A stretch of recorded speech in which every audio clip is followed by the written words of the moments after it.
நடைபெற்ற பாட்டாளி மக்கள் கட்சி மயிலாடுதுறை, காரைக்கால், நாகப்பட்டினம் மாவட்ட பொதுக்குழு கூட்டத்தில் 3 நிமிடத்தில் உரையை முடித்துக் கொண்ட டாக்டர் ராமதாஸ், அன்புமணி ராமதாஸ் தைலாபுரம் வீட்டிற்கு சென்ற நிலையில் அன்புமணி குறித்து எந்த விமர்சனமும் செய்யாமல் உடனடியாக பேச்சை முடித்துக் கொண்டு பரபரப்பை ஏற்படுத்தியுள்ளது.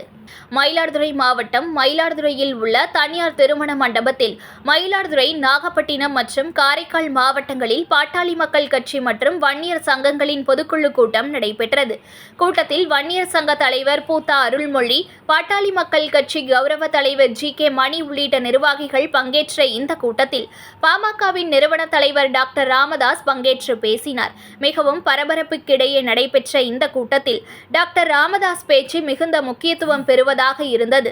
இந்த நிலையில் மயிலாடுதுறை மாவட்டத்தின் மருத்துவக் கல்லூரி உள்ளிட்ட கோரிக்கைகள் குறித்து பேசிய மருத்துவர் ராமதாஸ், பூம்புகாரில் ஆகஸ்ட் 10ஆம் தேதி நடைபெறவுள்ள வன்னியர் சங்க மகளிர் மாநாட்டில் தங்கள் குடும்பத்துடன் கலந்து கொள்ள வேண்டும் என்று நேரில் அழைப்பு விடுத்திருப்பதாக தெரிவித்த அவர் 3 நிமிடங்களில் பேச்சை முடித்துக் கொண்டார். டாக்டர் அன்புமணி ராமதாஸ் தைலாபுரம் தோட்டத்திற்கு சென்றுள்ள நிலையில் இதுகுறித்து தனது பேச்சில் டாக்டர் ராமதாஸ் பரபரப்பாக பேசுவார் என்று தொண்டர்கள் மற்றும் பத்திரிகையாளர்கள் எதிர்பார்த்து இருந்த நிலையில் பேச்சை உடனடியாக முடித்தது பெரும் பேசுபொருளாக அமைந்தது.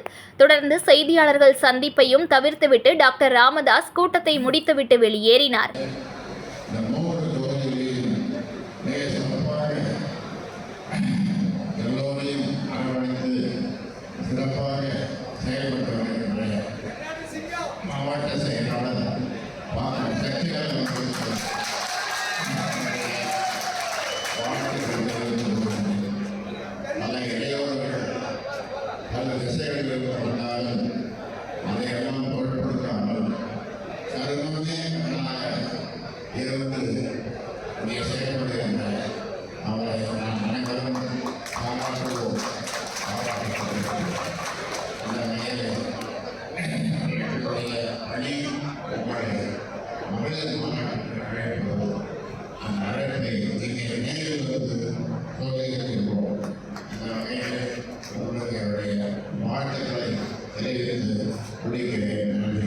செய்திகளை உடனுக்குடன் தெரிந்து கொள்ள லைக் பண்ணுங்க, ஷேர் பண்ணுங்க, சப்ஸ்கிரைப் பண்ணுங்க, மறக்காம கமெண்ட் பண்ணுங்க.